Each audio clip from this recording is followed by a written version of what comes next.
नमस्कार साथियों, मेरे YouTube चैनल पर शिक्षा विभाग से संबंधित नवीनतम अपडेट्स पाने के लिए सब्सक्राइब कीजिए, बेल आइकन को प्रेस कीजिए और ऑल नोटिफिकेशन को ऑन करके रखें, जिससे नवीनतम अपडेट्स आपके मोबाइल पर तुरंत मिल सके। साथियों, शाला दर्पण पर कक्षा क्रमोन्नति का विकल्प शुरू हो चुका है, यानी बच्चों को प्रमोट करने के ऑप्शन शुरू हो चुके हैं। शाला दर्पण पर विद्यार्थी रिजल्ट और प्रमोशन, यानी विद्यार्थियों को अगली कक्षा में हम प्रमोट किस प्रकार से करेंगे, इसकी पूरी जानकारी आज की इस वीडियो के अंदर है। तो आप वीडियो को शुरू से अंत तक जरूर देखें और यदि आप हमारे चैनल पर नए हैं तो चैनल को सब्सक्राइब करके रखें, जिससे कि इस प्रकार के अपडेट आपको आगे भी हमेशा प्राप्त होते रहें। साथियों, ये वीडियो आपकी सुविधा के लिए है और मैंने आपकी सुविधा के लिए बनाया कि किस प्रकार आप ये जानकारी प्राप्त कर सकते हैं। फिर भी किसी प्रकार का विरोधाभास होने पर आप विभागीय आदेशों और विभाग की जो प्रक्रिया है उन्हीं को ही सर्वोपरि माने। साथियों, इसके लिए सबसे पहले आपको शाला दर्पण के लॉगिन पेज पे आना है और लॉगिन करना है। लॉगिन का तरीका आपको आता है, इसलिए सीधे ही मैं लॉगिन कर देता हूँ। साथियों, आप यहाँ देखेंगे जैसे ही लॉगिन करने के बाद हमारे सामने ये पेज शो हो जाएगा और यहाँ आपको सबसे पहले जो अब नया सत्र है हमारा 2022 और 23, इस सत्र में के लिए जो बच्चे हैं वे प्रमोट हुए हैं या नहीं, यानी पिछले सत्र से जो बच्चे हैं इस सत्र में आए हैं या नहीं, ये सबसे पहले चेक करना है। इसके लिए आपके पास में जो ऑप्शंस है वो रिपोर्ट का ऑप्शन है। आप रिपोर्ट के ऑप्शन पर क्लिक करें। साथियों, रिपोर्ट के ऑप्शन पर क्लिक करने के बाद हमारे सामने कुछ ऑप्शंस यहाँ नज़र आ जाएंगे।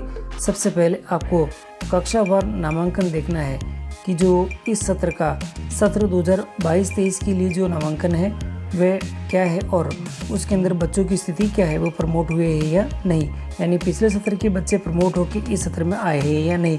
तो मैं ये जो कक्षावार नामांकन है इसके ऊपर मैं क्लिक कर देता हूँ। साथियों, सत्र 2022-23 के लिए आप देखिए यहाँ पे ये बच्चों की जो क्लास वाइज जो एनरोलमेंट है ये नज़र आ रहा है। क्लास से आप यहाँ देख लें और टोटल एनरोलमेंट आपके यहाँ पे शो हो रखा है, 00 शो हो रखा है, क्योंकि बच्चे प्रमोट नहीं हुए हैं। इस सत्र के लिए भी कोई भी बच्चा नहीं आया है। अब आपको बच्चों को वापस प्रमोट करने के लिए जो ऑप्शन हमारे पास ऊपर दिखाई दे रहे हैं, इन ऑप्शंस के लिए आप यहाँ देखेंगे तो ये जो विद्यार्थी का जो टैब दे रखा है इसके ऊपर आपको क्लिक करना होगा। और जैसे ही विद्यार्थी टैब के ऊपर आप क्लिक करेंगे और तो आपके सामने काफ़ी सारे ऑप्शन यहाँ पे नज़र आ जाएंगे। इसमें नया जो ऑप्शन हमारे पास अवेलेबल हुआ है रिजल्ट और प्रमोशन का ऑप्शन, इसी के ऊपर आपको यहाँ पे क्लिक करना होगा। मैं इसके ऊपर क्लिक कर देता हूँ।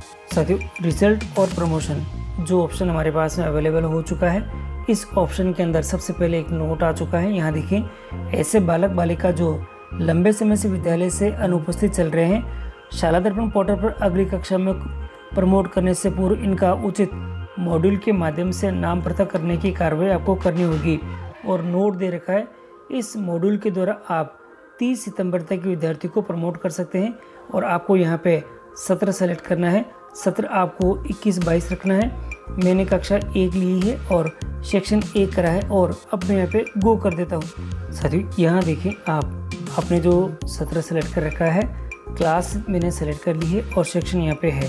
साथियों, ये मेरे जो कक्षा 1 के जो बच्चे हैं ये 6 बच्चे हैं, यानी सत्र 2021 और 22 के लिए।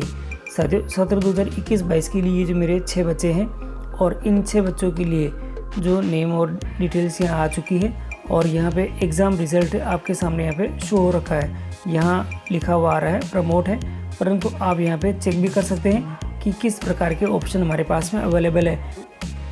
साथियों, पहले वाले बच्चे के ऊपर क्लिक करने के बाद आपके सामने यहाँ पे जो 3 ऑप्शन है ये शो हो जाएंगे। पहला प्रमोटी है और रिपीट एंड रिक्वेस्ट है और अब्सेंट है। अगर इन तीनों में से जो कंडीशन है वह आपको हर एक बच्चे के लिए देखनी है कि क्या वह बच्चा आपका प्रमोट हो चुका है, एग्ज़ाम सभी दे दिए हैं उसने और कंप्लीट है क्या नहीं है। अगर उसके पेरेंट्स की या किसी प्रकार की रिक्वेस्ट है कि उसी कक्षा में रखना है तो आप ये इस ऑप्शन के माध्यम से रख सकते हैं। और अगर वह एब्सेंट है तो आपको यहाँ पे ये शो करना है और इन तीनों में से जो अप्रोप्रिएट ऑप्शन है आपको यहाँ पे सेलेक्ट कर लेना है। मैं इसे प्रमोट करना चाहता हूँ तो मैं इसे प्रमोट के ऑप्शन को यहाँ पे सेलेक्ट कर लेता हूँ। साथियों, ये प्रमोट के ऑप्शन को मैंने टिक कर दिया है। सभी बच्चे मेरे प्रमोट हैं और अब इस प्रमोट के सामने जो ये सेव का ऑप्शन दे रखा है, इस सेव के ऑप्शन पर आपको क्लिक करना है। सेव के ऑप्शन पर क्लिक करते ही हमारे स्क्रीन पर मैसेज आ चुका है। कृपया क्रमोन्नत करने से पूर्व सुनिश्चित कर लें कि सभी प्रविष्टियाँ आपकी सही भरी हुई है या नहीं, और ये सभी सही हो तो आप इसको ओके कर सकते हैं। मैं इसे ओके कर देता हूँ। ओके करते ही आपकी स्क्रीन के ऊपर इस प्रकार का एक मैसेज शो हो जाएगा और यहाँ लिखा हुआ है सक्सेस और स्टूडेंट्स हैज़ प्रमोटेड सक्सेसफुली है। आप इसको पढ़कर इसको क्लोज़ कर सकते हैं। मैं इसे क्लोज़ कर देता हूँ। क्लोज़ करने के बाद आपकी स्क्रीन के ऊपर इस प्रकार का अब ऑप्शंस आ चुका है। देखिएगा यहाँ ये जो सेव का ऑप्शन है वह हट चुका है और यहाँ 2 ऑप्शन है। अगर साथियों आपने इसको सही करा है तो ये टिक है, और अगर आपको लग रहा है कि नहीं ये गलत तरह से प्रमोट हो गया है, प्रमोट नहीं होना था, तो ये क्रॉस के ऑप्शन पे इसको क्लिक करके आप इसको क्रॉस भी कर सकते हैं। और ये बच्चा आपके सामने यहाँ दिखाई दे रहा है, ये बच्चा प्रमोट हो चुका है और इसका जो क्लास है वह सेकंड है और सेक्शन इसका यहाँ पे ए आ रखा है। और आप हर एक जो बच्चे को आप इस प्रकार से यहाँ पे क्रम वाइज क्रमोन्नत कर सकते हैं। और क्रमोन्नत करने के बाद अब आपको ये हम दिखा देते हैं कि किस प्रकार से अगर बच्चे क्रमोन्नत हुए हैं या नहीं। अगर बच्चे क्रमोन्नत हो चुके हैं तो उनको देखने के लिए आपको वापस जो कक्षावार नामांकन है उसमें आपको चेक करना है कि ये देखिए मैंने कक्षा 1 जो है उसका एक बच्चे को मैंने प्रमोट करा है और ये बच्चा उस जो कक्षावार नामांकन है उसमें ये शो होता है या नहीं सत्र 2022-23 के लिए। तो मैं वापस आपके ऊपर के जो सेक्शन दे रखे थे उन सेक्शन के अंदर वापस इनको कक्षावार नामांकन के अंदर आ जाता हूँ। साथियों इसके लिए ये जो रिपोर्ट का जो ऑप्शन दिखाई दे रहा है इस रिपोर्ट के ऑप्शन पर मैं क्लिक कर देता हूँ और क्लिक करके ये जो कक्षावार नामांकन है इसको मैं क्लिक करूँगा। अब आपको यहाँ देखना है कि ये जो नामांकन आ चुका है और नामांकन में मैंने एक बच्चे को प्रमोट करा है, वह कक्षा 2 में आ चुका है। पहले कक्षा 1 का था और ये कक्षा 2 में आ चुका है। 2 के अंदर ही एक एंट्री हो चुकी है उस बच्चे की और यहाँ टोटल नामांकन भी अब यहाँ पे 1 आ चुका है। तो आपको भी इस प्रकार जो कक्षावार नामांकन है उन हर एक बच्चे को प्रमोट कर लेना है और प्रमोट करने के बाद आपको यहाँ पे नामांकन आकर चेक कर लेना है कि सभी बच्चे प्रमोट हो गए हैं या नहीं। साथियों ये जो वीडियो मैंने बनाया है आपकी सुविधा के लिए बनाया है और इसमें किसी प्रकार का विरोधाभास होने पर आप विभागीय जो आदेश है और विभाग की जो प्रक्रिया है उन्हें कोई फॉलो करें।